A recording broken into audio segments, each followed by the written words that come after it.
Pemirsa RBTV dimanapun Anda berada, seperti biasa di pagi hari ini, selamat pagi Bengkulu, kembali menjumpai Anda. Dan di hari Sabtu ini pemirsa tanggal 16 Oktober 2020, tentunya dengan tema kita hari ini adalah tentang akses informasi bagi perempuan. Dan seperti biasa kan pemirsa, selamat pagi Bengkulu ini pasti menghadirkan informasi yang menarik, yang mengedukatif dan menginformatif. Nah, untuk tema kita hari ini tadi sudah Nevi sebutkan tentang akses informasi bagi perempuan. Nah, pemirsa, seperti kita tahu bahwa situasi pandemi ini telah memperburuk ketimpangan gender dan ketidakadilan yang telah terjadi selama ini. Jadi kita tahu bahwa pandemi COVID-19 ini menjadikan perempuan ini sebagai salah satu kelompok terdampak dengan beban ganda. Dan ini juga pemirsa menyebabkan perempuan perlu mendapatkan akses informasi yang lebih sehingga dapat mengantisipasi dampak pandemi COVID-19 yang masih terus terjadi hingga saat ini. Seperti kita tahu bahwa pemirsa untuk pandemi COVID-19 ini untuk korban jiwanya juga semakin bertambah. Memang tidak sedikit yang sembuh, tapi juga tidak sedikit yang akhirnya juga terpapar COVID-19. Dan COVID-19 ini pemirsa perlu kita ketahui juga tidak mengenal batas usia ya, karena anak-anak pun bahkan juga bisa untuk terkena COVID-19 ini. Dan minimnya informasi ini menyebabkan perempuan ini khususnya yang tinggal di 26 desa penyangga situs warisan dunia Kabupaten Rejang Lebong ini belum tersentuh untuk literasi yang maksimal terkait informasi dampak COVID-19. Jadi mungkin hanya sebatas ada rapid test seperti itu, lalu hasilnya hanya positif atau negatif. Jadi hanya seperti itu saja. Dan mereka belum mengetahui bahwa informasi dampak COVID-19 ini dalam jangka panjang seperti itu. Dan tak jarang juga pemirsa bahwa perempuan ini tidak mengetahui bahwa mereka itu sebenarnya layak dan mempunyai hak untuk mengakses informasi. Dan bertolak dari kondisi di atas perlu adanya talk show, dan ini Selamat Pagi Bengkulu hari ini menghadirkan talk show ini pemirsa ya, yang bisa menjadi wadah bagi perempuan untuk menyuarakan pendapatnya. Dan melalui program fellowship jurnalis perempuan PPMN UNESCO dalam rangka perayaan Hari Hak untuk Tahu dengan tema kebebasan dalam mengakses informasi publik. Komisi Informasi Publik atau kita biasa sebut KIP Provinsi Bengkulu ini dan jurnalis warga yang tergabung dalam kelompok perempuan penyelamat situs warisan dunia atau kita singkat dengan KPPSWD ini akan berpartisipasi dengan menjadi narasumber kita dalam talk show kali ini. Dan untuk itu pemirsa, ini untuk bagi perempuan-perempuan di luar sana yang mungkin ya di kabupaten-kabupaten kita tahu bahwa sebenarnya akses-akses yang mereka tahu tentang COVID-19 ini sebenarnya sangat-sangat sedikit. Jadi yang memang kita tahu bahwa pada saat awal-awal pandemi COVID-19 itu bahkan mereka tidak tahu emang itu corona itu seperti apa.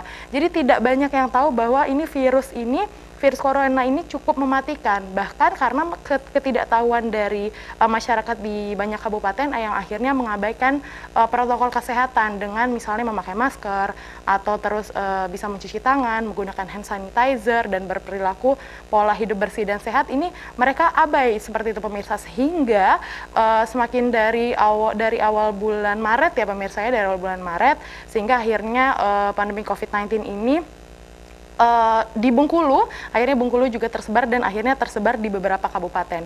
Dan ini yang menjadi perhatian khusus ya pemirsa, khususnya mungkin bagi perempuan juga untuk menyuarakan mungkin dengan ketidaktahuan mereka tentang COVID-19 ini ada beberapa hal yang memang ingin mereka sampaikan. Nah, nanti kita akan ngobrol pemirsa dengan dua narasumber kita.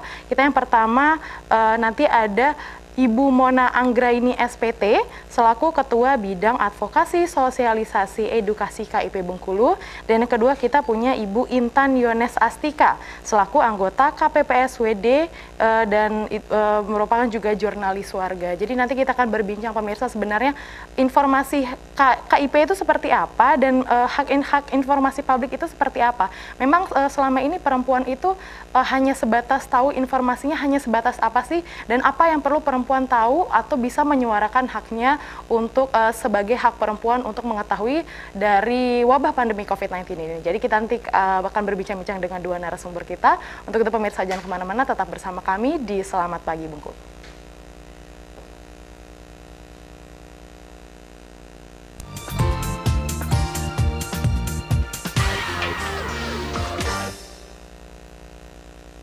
Pemirsa, terima kasih masih bersama kami di Selamat Pagi Bengkulu. Tentunya dengan tema kita hari ini di hari Sabtu 16 Oktober 2020 adalah tentang akses informasi bagi perempuan. Dan seperti yang Nevi janjikan tadi, kita akan mengundang dua narasumber istimewa kita. Yang pertama, pemirsa sudah ada di studio kita. Yang pertama, Nevi mau sapa dulu, ada Mbak Mona Anggraini SPT selaku Ketua Bidang Advokasi, Sosialisasi, dan Edukasi KIP Bengkulu. Assalamualaikum, Mbak. Waalaikumsalam warahmatullahi wabarakatuh. Gimana kabarnya pagi hari ini? Alhamdulillah luar biasa. Alhamdulillah luar biasa, sehat ya. Oke, semangat pagi nih. Pagi, oke, semangat ya. Dan yang kedua tuh pemirsa, nggak kalah cantiknya di ujung sana itu ada Mbak Intan Yones Astika selaku anggota KPPSWD dan juga sekaligus jurnalis warga. Assalamualaikum Mbak Intan. Waalaikumsalam. Gimana kabarnya hari ini? Alhamdulillah baik. Alhamdulillah sehat, semangat pagi ya. Semangat selalu. Iya, kita ini ngomongin tentang perempuan nih hari ini ya. Kita ngomongin tentang perempuan bahwa seperti yang tadi sudah Nevi jabarkan sedikit bahwa mungkin ada banyak perempuan yang memang belum tahu tentang informasi-informasi terkait, apalagi informasi-informasi terupdate lah, apalagi sekarang kita ini tentang pandemi COVID-19. Dan pemirsa, Nevi akan langsung mulai saja ini ngobrol dengan Mbak Mona. Ini sebenarnya dimasuk dengan, tadi Nevi singgung dengan hak informasi publik. Nah itu sebenarnya apa sih Mbak Mona? Baik, terima kasih Mbak Nevi. Jadi hak informasi publik adalah hak semua orang untuk mengakses informasi publik. Nah, informasi publik seperti apa?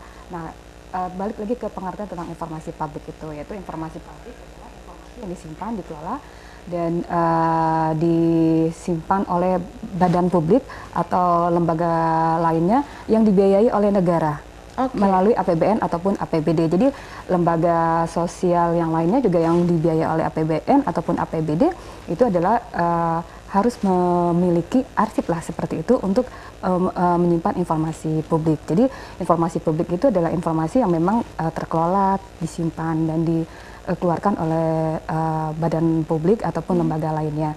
Jadi bukan informasi hoax seperti itu atau informasi tentang gosip-gosip, itu juga bukan. Informasi yang terpercaya, yang terpercaya, terakurat, dan juga memang dihasilkan atau dikelola oleh suatu lembaga ataupun badan. Seperti itu untuk terkait informasinya sendiri, itu maksudnya secara universal seperti itu Mbak? Iya, secara universal. Jadi mungkin itu baik dari misalnya terkait tentang ekonomi, kesehatan, pendidikan, dan lain-lain seperti itu. Semuanya bisa diakses, tetapi kita berbicara tentang informasi publiknya itu ya itu yang dikelola oleh suatu badan yang dibiayai oleh negara ataupun oleh APBD seperti itu.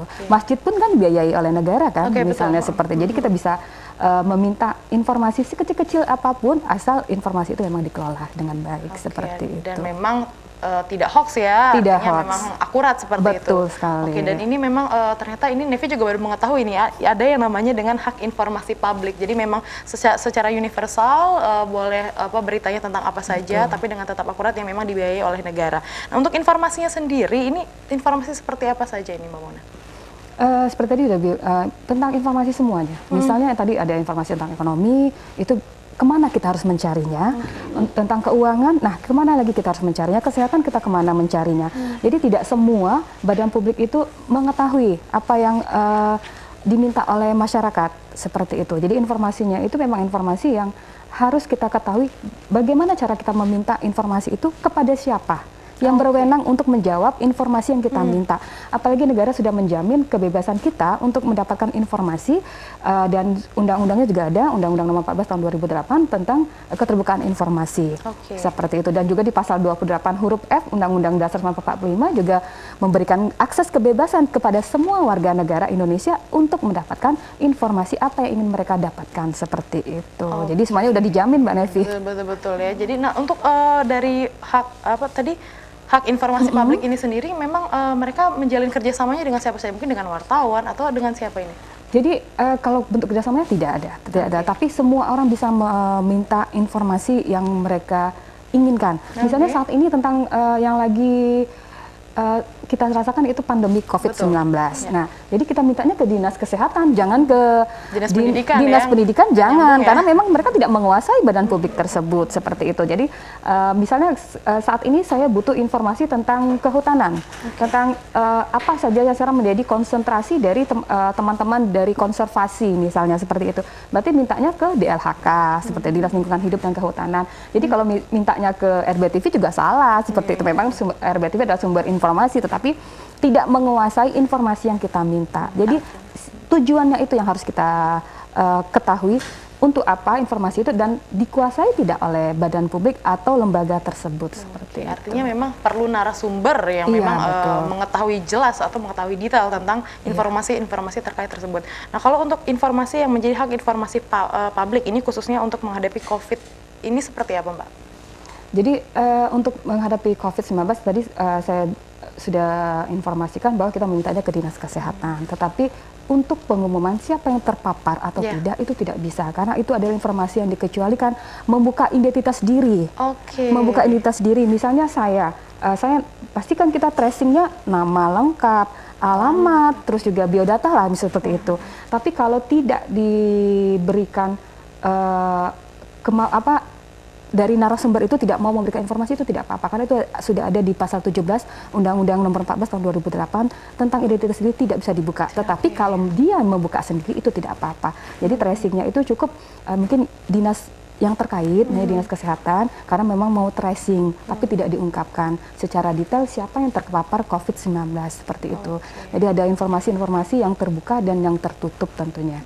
Yang tertutup yang pasal 17 ya Mbak, yang ada 10 item, jadi itu yang tidak bisa dibuka. Tapi kalau identitas diri, karena itu berkenaan dengan identik diri itu tidak bisa dibuka seperti itu. Jadi memang ada beberapa item ya tadi yang memang tidak bisa untuk dikeluarkan atau misalnya memang dijabarkan kepada publik seperti itu ya.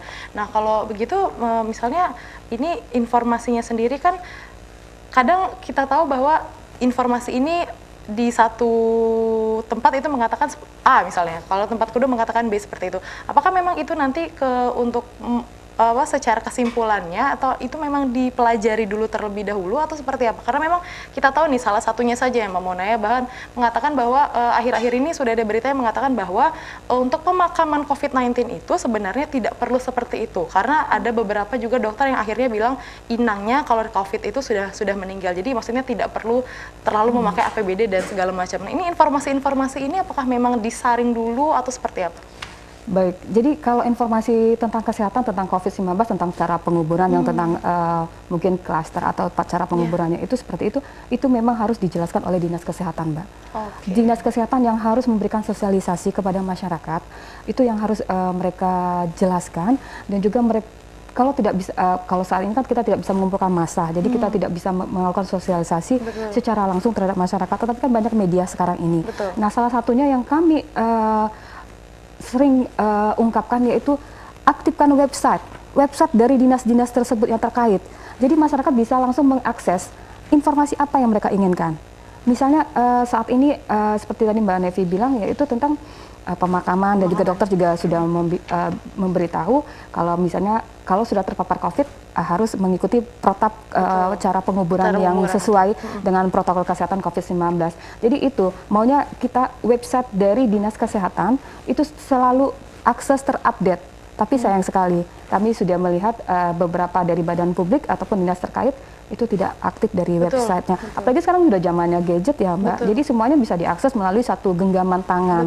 Nah tapi sekarang memang sangat menyedihkan. Jadi disitulah kami selalu melakukan sosialisasi dan juga istilah kami itu ada memberikan monitoring dan evaluasi terhadap badan publik tersebut untuk mengakseskan atau membuka situs web mereka. Jadi masyarakat tidak perlu, misalnya temannya Mbak Intan dari Rejang Lebong tidak perlu datang ke Bengkulu untuk mengambil informasi tersebut, tetapi cukup membuka website. Tapi kan kita lihat kenyataannya websitenya mereka aja tidak bisa diakses seperti itu.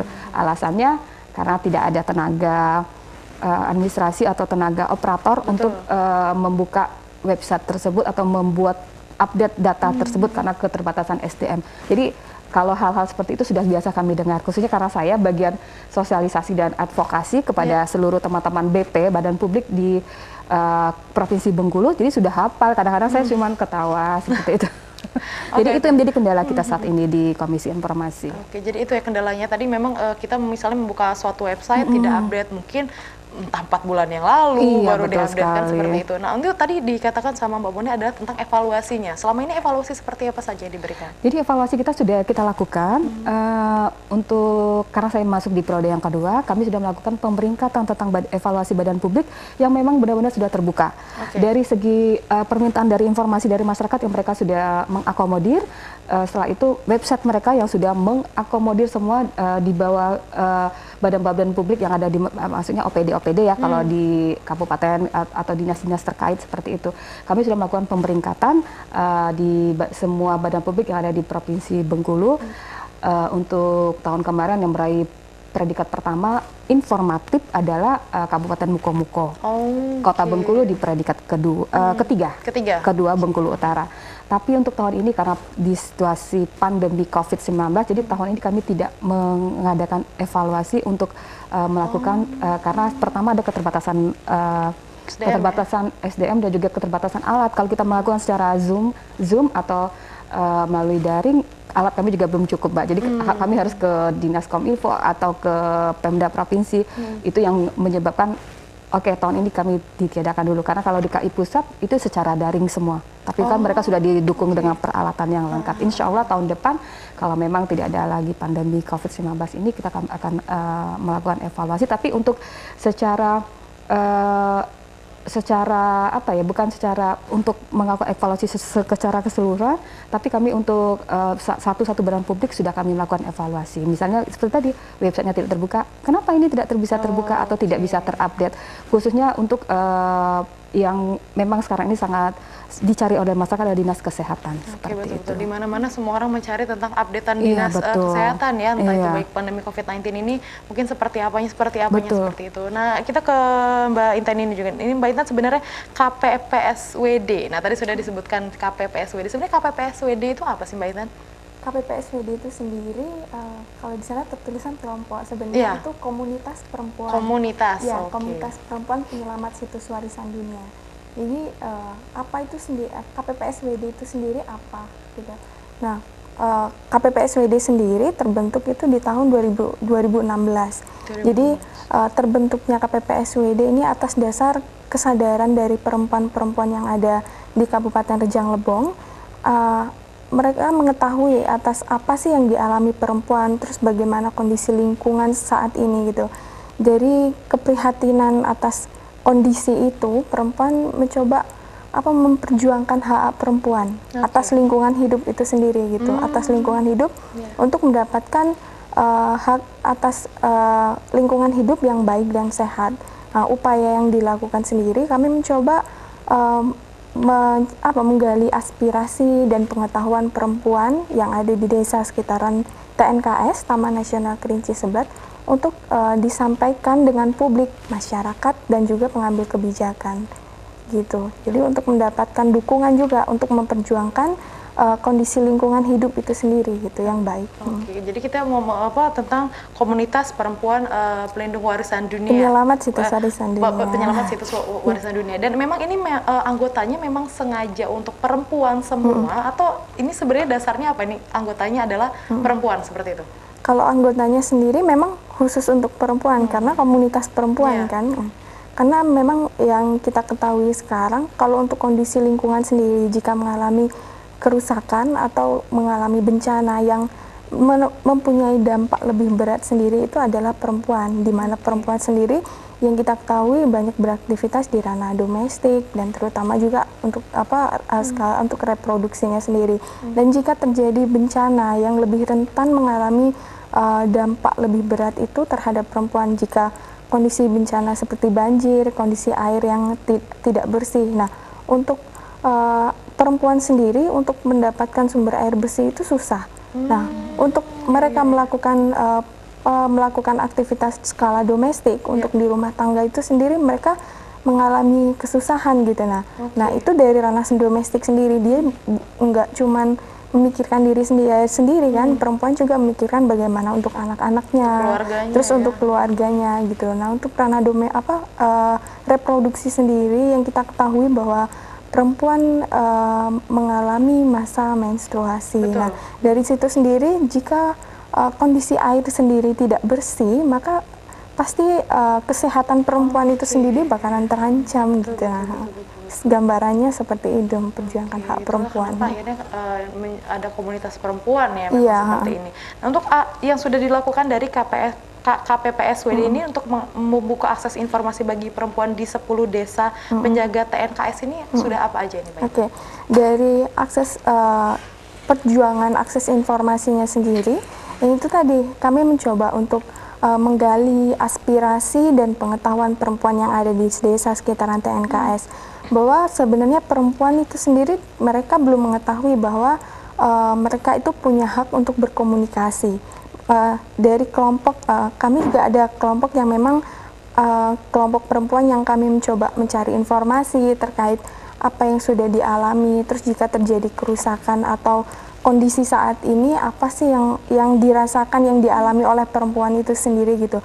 Nah, dari tulisan dari apa penggalian aspirasi dan pengetahuan sendiri itu kami coba buat dalam bentuk tulisan, dan tulisannya itu sendiri kami kampanyekan melalui media sosial, melalui online dan offline gitu. Nah, untuk online sendiri bisa bisa juga dicari di media sosialnya KPPSWD, Komunitas Perempuan Penyelamat Situs Warisan Dunia, dan juga kami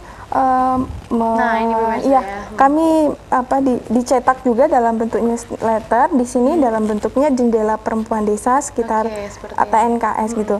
Jadi dari jendela JPDS ini ada beberapa tulisan yang memang narasumbernya itu adalah perempuan desa yang ada di desa sekitaran TNKS gitu.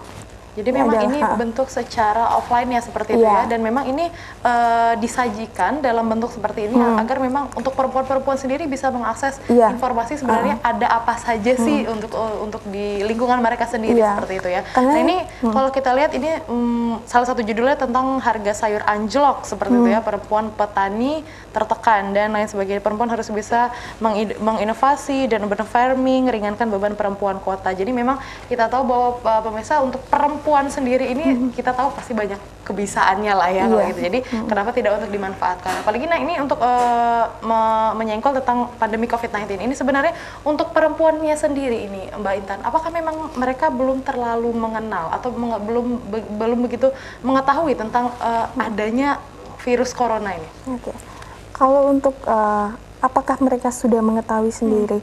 Yang mereka ketahui sendiri bahwa kenyataannya itu di TV maupun di media sosial itu kebanyakan memang akses informasi terkait COVID itu hanya seputar kematian, terus terkait pencegahan untuk STBM. Nah, untuk mengatasi sendiri bagaimana sih mengatasi COVID-19 ini, kita kan nggak tahu tuh ke depannya COVID-19 ini bakalan terjadi berapa lama. Nah, untuk mengantisipasinya hal-hal yang terjadi salah satunya ada menurunnya harga sayur. Nah, bagaimana menginovasi untuk membuat inovasi lain gitu, bukan hanya terpatok kepada sayuran yang hanya menurun.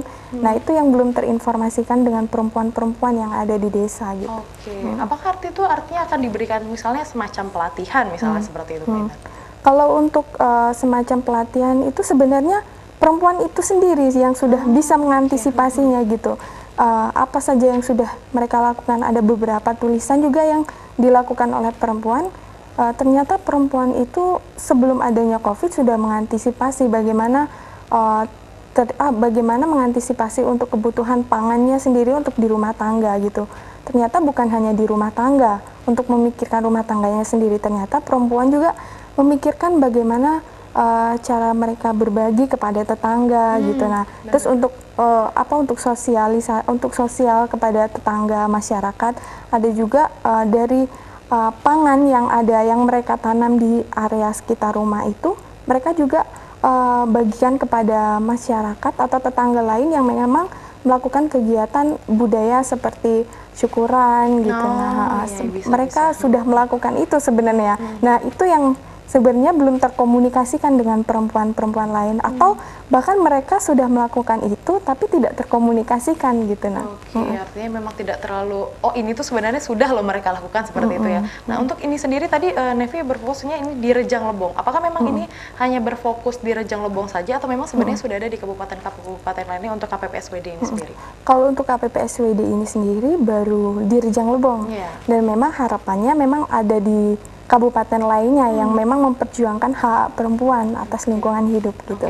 Nah, untuk komunitasnya sendiri ini ada range usia nggak ini Mbak Intan untuk bisa bergabung menjadi komunitas KPPSWD ini sendiri? Kalau range usia sendiri kami tidak ada, tapi memang ada kesadaran dari perempuan sendiri yang mau ikut bergabung dan memang untuk memperjuangkan hak perempuan atas lingkungan hidup gitu. Karena memang untuk mencari perempuan yang memiliki kesadaran untuk memperjuangkan untuk akses lingkungan hidup yang baik dan sehat itu sendiri itu yang memang dialami itu sulit gitu. Nah, emang kebanyakan sekarang perempuan hanya yang untuk kegiatan yang memang merasa hura-hura aja gitu. Nah, gitu ya. Jadi kenapa tidak untuk dimanfaatkan mungkin untuk kegiatan-kegiatan yang lainnya. Oke pemirsa, nanti kita akan ngobrol kembali dengan Mbak Mona dan Mbak Intan tentang masih dengan seputar tentang hak informasi publik, tentang perempuan juga ini ya. Untuk itu pemirsa jangan kemana-mana, tetap bersama kami di Selamat Pagi Bengkulu.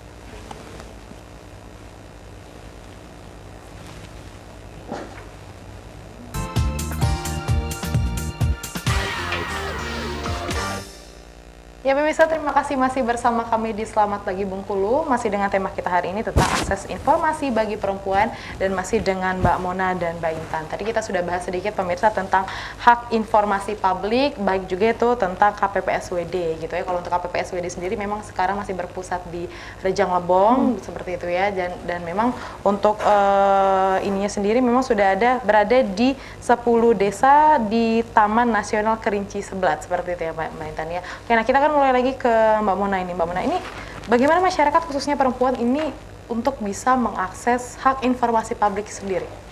Baik, sebenarnya untuk menjamin informasi atau meminta informasi itu tidak ada gender atau tidak ada khusus perempuan atau khusus laki-laki. Semua warga negara bisa mengakses informasi publik yang mereka inginkan tentunya. Misalnya tadi kita sudah berbicara tentang Mbak Intan sudah berbicara tentang perempuan yang sudah melakukan berbagai kegiatan. Mungkin ada informasi yang tidak mereka dapatin saat ini, meskipun sosial media sudah banyak, tetapi memang ada informasi yang harus mereka dapatkan dari badan publik ataupun lembaga publik lainnya seperti itu. Jadi itu adalah salah satu cara mereka untuk mengakses informasi yang mereka inginkan tentunya. Dan tentunya hanya ada beberapa cara juga. Jadi tidak serta-merta saya datang ke Mbak Intan, Mbak Intan saya mau minta ini nih, apa sih kegiatan program yang sudah dilakukan oleh teman-teman KP2D tadi seperti itu. Terus Mbak Intan bilang, siapa lu, bisa juga seperti itu kan. Tapi kita harus memintanya tetap mengikuti prosedur, aturan, karena itu adalah program dari teman-teman perempuan yang ada di Rejang Lebong tersebut. Jadi kita harus berkirim surat atau secara lisan juga kita tetap harus mencantumkan nama kita siapa, alamat kita di mana, dan juga tujuan kita meminta informasi tersebut apa, seperti itu. Jadi tujuannya itu juga harus jelas. Kalau misalnya menurut teman-teman dari kelompoknya Mbak Intan itu hanya untuk apa ya, cuman untuk pepesan kosong ya Mbak Intan, mungkin Mbak Intan juga nggak mau, karena kan mintanya juga tidak secara prosedural yang ada seperti itu. Jadi kita harus memintanya juga harus mengikuti proses ataupun SOP yang sudah ada di lembaga tersebut. Jadi tidak serta-merta harus mendapatkan informasi yang kita minta dengan cara yang tidak elegan atau tidak mengikuti peraturan yang ada seperti itu. Jadi tidak serta-merta harus kita dapat atau by phone ya. By phone pun harus meninggalkan minimal nama, alamat, dan tujuan. Nah, kalau kita datang langsung kita harus meninggalkan identitas diri ya biasanya Mbak Intan ya, karena juga menjadi suatu arsip dari lembaga ataupun badan publik tersebut seperti itu. Nah itu artinya sebenarnya ini hak informasi publik ini sebenarnya boleh diakses oleh siapa saja. Namun ini kenapa kenapa sepertinya perempuan ini malah kurang seperti itu untuk mendapatkan informasi? Menurut Mbak Mona seperti apa? Nah, jadi benar Mbak Nevi. Jadi saat ini selama saya dari tahun 2018 saya berada di Komisi Informasi, hanya ada satu perempuan. Ada dua. Satu adalah meminta haknya tentang sertifikat tanah, itu sudah ke badan publik, itu tapi diwakilkan oleh anak beliau karena beliau sudah tua seperti itu. Jadi mereka mengajukan gugatan atau sengketa informasi di Komisi Informasi. Satu lagi adalah seorang ibu yang meminta haknya pada saat mereka mau berpisah dengan suaminya, itu baru ketahuan kalau ada pinjam-meminjam uang di bank seperti itu. Jadi itu juga masuk di Komisi Informasi. Memang benar untuk perempuan hanya sedikit. Kalau bisa untuk tahun 2018 sampai 2020 ini, kalau saya bisa akumulasi hanya dua tersebut. Hanya dua yang mengajukan permohonan informasi khususnya perempuan. Meskipun masalahnya berbeda-beda ya seperti itu. Jadi cuma baru ada dua, selebihnya adalah lembaga masyarakat, teman-teman dari secara pribadi, dan juga dari teman-teman harian atau berita online seperti itu. Oke, artinya memang perempuan ini ibaratnya boleh dikatakan ketika dapat misalnya dapat masalah kayak gitu ya, baru habis itu mau mengakses informasi tentang seperti apa. Nah ini apakah memang dari komisi sendiri apakah ada maksudnya kayak sosialisasi penyebaran bahwa hak-hak perempuan itu untuk menyuarakan tidak hanya 2 itu saja? Betul Mbak, jadi kita melakukan sosialisasi tetapi tidak melakukan pengkotak-kotakan. Jadi secara universal, baik perempuan atau laki-laki tidak mengenal umur, tapi kita selalu bersosialisasi. Cuma mungkin bukan merendahkan perempuan, tetapi mungkin ada sedikit ketakutan atau sedikit ketidakpedulian, sudahlah mungkin informasinya itu tidak berguna buat mereka, padahal itu sangat berguna buat mereka, mungkin ya Mbak ya. Karena kita lihat juga dari permintaan informasi yang melakukan sengketa di Komisi Informasi juga bisa dibilang sepersekian persen ya untuk perempuannya seperti itu. Jadi kalau untuk sosialisasi kita selalu berbicara semua warga negara berhak untuk mendapatkan informasi publik tersebut tanpa membedakan gender atau membedakan jenis kelamin seperti itu. Nah untuk KIP sendiri melihat kondisi masyarakat khususnya perempuan ini di Provinsi Bengkulu dalam mengakses informasi publik itu seperti apa? Kalau dilihat yang mengakses mungkin cukup banyak ya Mbak, tetapi mungkin tidak ada keberanian atau mereka memang cenderung mewakilkan. Nah, seperti itu. Diwakilkan oleh yang lain atau lembaga yang lain untuk mengajukan permintaan informasi ke badan publik atau seperti apa. Tapi kalau secara keseluruhan kami juga tidak mengetahui secara pasti kenapa perempuan tidak ingin meminta informasi ataupun hak informasi yang mereka inginkan saat ini kepada lembaga-lembaga yang mereka butuhkan seperti itu. Padahal memang kita sebenarnya kalau memang mereka takut pun sebenarnya kita sudah ada Komisi Perlindungan Perempuan seperti itu betul. ya. Jadi mungkin itu nanti yang akan di-up lagi seperti itu ya, di follow up bahwa sebenarnya informasi-informasi terkait tentang perempuannya sendiri itu sudah banyak sekali untuk hak-hak mereka sendiri gitu ya. Nah, ini ke Mbak Intan lagi nih Mbak Intan. Apakah untuk perempuan di 10 desa penyangga di TNKS itu sendiri tadi mengetahui hak informasi adalah hak yang paling asasi seperti itu? Oke. Kalau untuk komunikasi sendiri ya, dari perempuan yang memang udah terkomunikasikan dengan kami KPPSWD itu mungkin mereka udah tahu. Nah, kalau untuk kondisi perempuan-perempuan lainnya ini gimana yang nggak tahu gitu kan? Karena memang sebagai upaya yang memang harus dilakukan sebagai tantangannya itu sendiri, memang bagaimana caranya kita untuk menyampaikan informasi tersebut gitu dengan perempuan-perempuan itu gitu. Karena yang memang udah kayak dijelaskan dengan Mbak Mona, kalau berinformasi dan berkomunikasi sendiri itu adalah udah menjadi hak perempuan gitu. Nah untuk berkomunikasi sendiri yang kita ketahui memang itu udah menjadi eksistensi dari perempuan sejak lahir juga. Manusia sendiri atau perempuan juga sudah berkomunikasi gitu. Nah, untuk berkomunikasi sendiri juga sebenarnya bukan hanya untuk mendapatkan informasi saja, tapi memang untuk memberikan kepercayaan diri untuk perempuan dan juga mengembangkan diri sendiri untuk perempuan gitu. Nah, kan mengembangkan diri sendiri.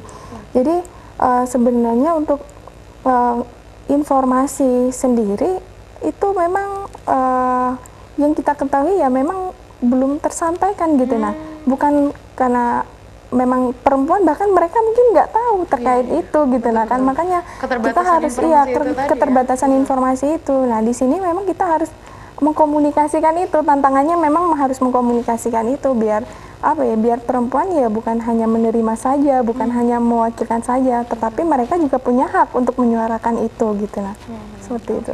Nah kalau untuk anggota dari KPPSWD ini sendiri ada berapa jumlahnya? Kalau untuk anggota sendiri sekarang ada 10 orang gitu. Ada, 10 orang untuk di Rejang Lebong itu tadi ya? Di Rejang Lebong. Nah ada juga yang beberapa memang untuk memutuskan kegiatan lain, dan untuk sekarang yang aktif memang ada 6 orang yang lagi berjalan dan melakukan kegiatan bersama dengan kelompok perempuan. Oke, saat ini ada kegiatan yang dilakukan untuk saat ini sendiri? Oke, untuk saat ini memang kegiatannya sendiri ya, kami melakukan kegiatan-kegiatan yang memang bagaimana untuk mengkomunikasikan, bagaimana untuk menyuarakan, dan bagaimana untuk memberikan kesadaran kepada perempuan ini untuk mau menyampaikan aspirasi mereka gitu. Nah, mau juga menyampaikan pengetahuan mereka, berbagi dengan perempuan-perempuan lainnya itu sih. Artinya dengan mungkin dari satu orang nanti bisa tersebar dan sebagainya. Nah, untuk kondisi dari hasil pertanian dari para petani perempuan di 10 desa penyangga TNKS tadi sudah ada artikelnya di sini ya, tentang harga sayur anjlok, perempuan petani tertekan. Nah, seperti itu. Untuk di masa pandemi COVID-19 ini seperti apa kondisi mereka sendiri? Ya, kalau untuk kondisinya sendiri ya seperti apa yang memang udah ada tadinya. Jadi memang kondisi sayur sekarang mereka memutuskan karena harga yang murah gitu. Nah, jadi mereka memutuskan untuk memutuskan untuk enggak memanen karena memang hasil untuk biaya panen sendiri ternyata lebih mahal daripada hasil untuk biaya harga panennya itu, harga jualnya. Jadi mereka menyampaikan ya udahlah mendingan kami tebas aja sayurnya buat menjadi pupuk lagi daripada nanti dijual malahan ternyata untuk upah untuk pekerjanya sendiri memanen itu malahan lebih mahal gitu. Nah, jadi ya mereka memutuskan hal kalau itu. Namun ada juga memang mereka melakukan bagaimana untuk mengantisipasinya sendiri. Kalau kok sayur memutuskan untuk nggak dijual, otomatis perekonomian mereka harus memikirkan bagaimana untuk di rumah, ya bagaimana untuk mencukupi kebutuhan di rumah tangga, bukan hanya itu. Terus ada juga kalau COVID sekarang untuk anak-anak sekolah perempuan yang mempunyai anak yang sekolah itu pasti ada kuota untuk kuota sendiri gitu. Nah, jadi ya hasil-hasil yang mereka tanam di sekitar rumah dan untuk mengantisipasinya itu sendiri yang mereka lakukan untuk memenuhi kebutuhan-kebutuhan lain itu sendiri. Oke, artinya tadi ada juga Nevilia tentang perempuan desa harus bisa berinovasi. Nah, ini memang dilihat dari kacamata dari salah satu memang narasumber yang memang tahu bahwa di situ bahwa perempuan khususnya perempuan memang harus bisa untuk menggebrak lah seperti itu untuk berinovasi. Ini seperti apa ini, Mbak Intan? Oke, kalau memang dari beberapa kegiatan memang ada narasumber, yaitu mendatangkan dari TIP Bengkulu, teknik pengolahan hasil panen, gitu. Mereka memang menyampaikan kalau dari dampak yang terjadi sekarang harga menurun, harga sayuran menurun, perempuan memang dilakukan harus berinovasi, membuat inovasi untuk mengantisipasi itu agar sayur itu memang enggak dibuang, enggak hanya ditebas aja, tapi memang kita buat inovasi baru gitu. Nah, hal-hal yang dilakukan bisa aja pengolahan hasil pangan, terus bisa aja dengan hasil pangan lainnya tadi dibuat inovasi seperti pengolahan hasil makanan apa. Terus untuk komunikasinya sendiri bisa aja langsung dengan konsumen, tidak lagi dengan perantara gitu. Jadi memang inovasi-inovasi itu memang harus ada karena memang kita nggak bisa di tengah pandemi COVID-19 ini terus daripada harus terpuruk seperti itu ya, memang harus melakukan inovasi-inovasi. Ini untuk KPPS sendiri ini KPPSWD ini sendiri bekerja samanya dengan siapa aja nih, Mbak Intan? Kalau untuk bekerja sama kami sebenarnya lebih bermitra sih gitu. Nah, bermitra. Untuk bermitra sendiri di sini sekarang ini kebetulan ada programnya dari Bincang Perempuan, itu ada programnya dari fellowship dengan UNESCO gitu dari PPM. Selain itu juga kami bermitra dengan Live Lembaga Kajian Advokasi dan Edukasi Bengkulu. Terus ada juga dengan pihak TNKS itu di wilayah 3 yang ada di Kabupaten Rejang Lebong sendiri. Terus ada juga dengan kelompok-kelompok perempuan atau KPPL, kelompok perempuan peduli lingkungan itu yang ada di Kabupaten Rejang Lebong gitu. Nah, untuk sekarang memang yang terbentuk baru 3 dan akan menyusul dari perempuan-perempuan lainnya yang ada di desa sekitaran TNKS yang akan membentuk kelompok yang bersama untuk memperjuangkan haknya atas perempuan. Ini hak-hak perempuan ini yang harus ditegakkan lagi. Ini ke Mbak Mona itu bagaimana negara ini menjaga atau menjamin hak informasi publik ini sebagai hak asasi manusia secara universal?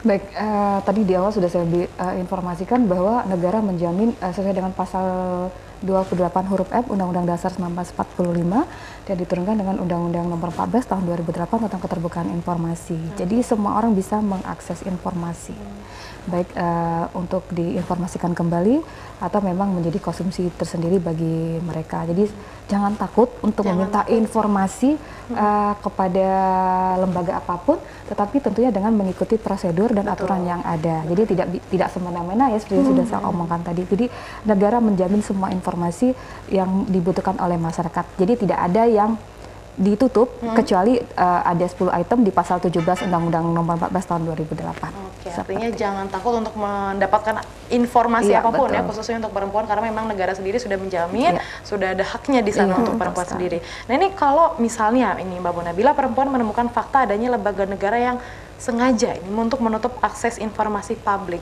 ini seperti apa cara perempuan menyampaikan laporan atau pengaduan sendiri?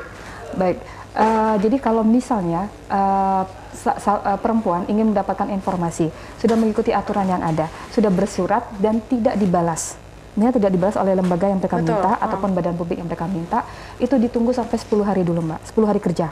Jadi kita menunggu sampai 10 hari kerja, tidak ada juga balasan ataupun memang dibalas tapi tidak sesuai dengan permintaan informasi yang mereka inginkan, mereka bisa mengirimkan surat kembali, yaitu dengan perihalnya surat keberatan. Surat keberatan kepada badan publik bahwa informasi yang mereka inginkan tidak sesuai dengan apa yang mereka inginkan saat ini.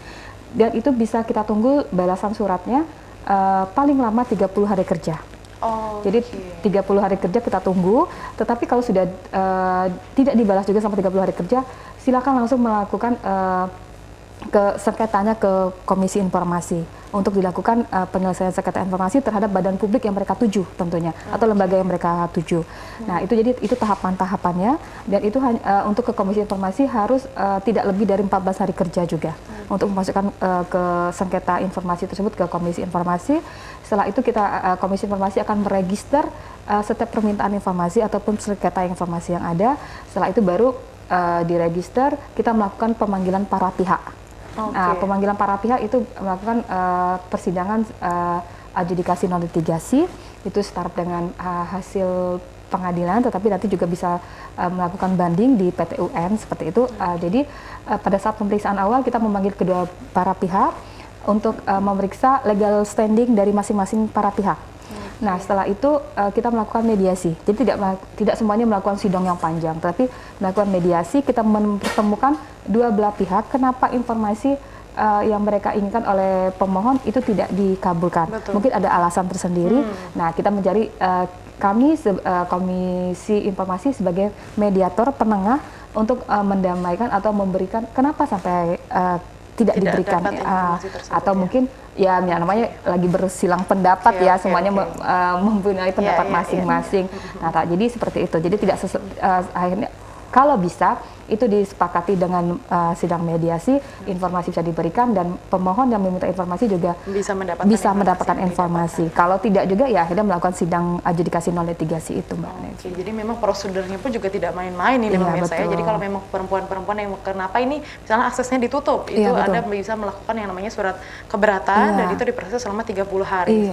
Jadi jangan takut kalau misalnya informasi ini luas sekali. Jadi mau mendapatkan informasi apapun khususnya untuk bagi perempuan itu boleh kemana saja seperti itu. Nah ini terakhir untuk Mbak Intan dan Mbak Mona, ini pesan atau harapan untuk perempuan di Bengkulu ini terkait untuk tema kita pagi hari ini boleh disampaikan. Jadi untuk teman-teman perempuan khususnya bisa mengakses informasi apapun yang diinginkan, informasi apapun bisa diminta, tetapi dengan mengikuti prosedur yang ada. Jangan takut karena semuanya itu dijamin oleh negara karena sesuai dengan pasal 28 huruf F dan juga Undang-Undang Keterbukaan Informasi. Jadi jangan takut untuk meminta informasi apapun yang diinginkan saat ini seperti itu. Mungkin Mbak Intan bisa ditambahkan untuk pesannya. Untuk pesannya sendiri untuk perempuan-perempuan lainnya yang ada di Provinsi Bengkulu, ayo kita bersama-sama untuk memperjuangkan hak perempuan atas lingkungan hidup gitu kan. Kita berjuang bersama di sini untuk bukan hanya untuk perempuan secara individu sendiri, tapi memang memperjuangkan hak perempuan untuk perempuan-perempuan lainnya yang ada di Indonesia, khususnya gitu perempuan lainnya. Oke, seperti itu. Jadi bisa ditarik kesimpulan bahwa pemirsa bahwa tadi misalnya memang di awal kita mengingat bahwa temanya hari ini itu perempuan itu kurang bisa untuk mengakses informasi-informasi yang memang ada untuk di seluruh. Jadi untuk para perempuan-perempuan tadi yang disampaikan sama Mbak Mona, perempuan-perempuan dimanapun khususnya di Provinsi Bengkulu untuk jangan takut apabila mau mendapatkan informasi terkait apapun ya seperti itu. Dan itu kalau misalnya memang ada penutupan akses seperti itu bisa melakukan yang namanya surat keberatan dan diproses selama 30 hari seperti itu ya. Dan nanti kalau memang tidak ada untuk Komisi Informasi sendiri menjadi mediator seperti itu untuk dapat artinya perempuan yang ingin mendapatkan informasi akhirnya mendapatkan dan lembaganya sendiri bisa memberikan informasi terkait yang paling update seperti itu ya Mbak Mona ya. Oke pemirsa, itu tadi perbincangan kita dengan Mbak Mona dan Mbak Intan. Sebelumnya Nevi terima kasih banyak ini untuk Mbak Mona dan Mbak Intan telah berkenan hadir. Apalagi Mbak Intan jauh-jauh dari Rejang Lebong ini pemirsa ya, dan termasuk juga salah satu anggota dari KPPSWD. Semoga memang kegiatannya bisa meraup perempuan-perempuan lain di sana dan bukan hanya di Rejang Lebong. Memang harapan kita ya begitu juga nanti akan tersebar di kabupaten-kabupaten lainnya seluruh Provinsi Bengkulu. Nah pemirsa jangan lupa saksikan terus Selamat Pagi Bengkulu dari hari Senin hingga hari Sabtu pukul 8 hingga pukul 9 pagi. Akhir kata saya Nevi Aprilia pamit, terima kasih. Wassalamualaikum warahmatullahi wabarakatuh.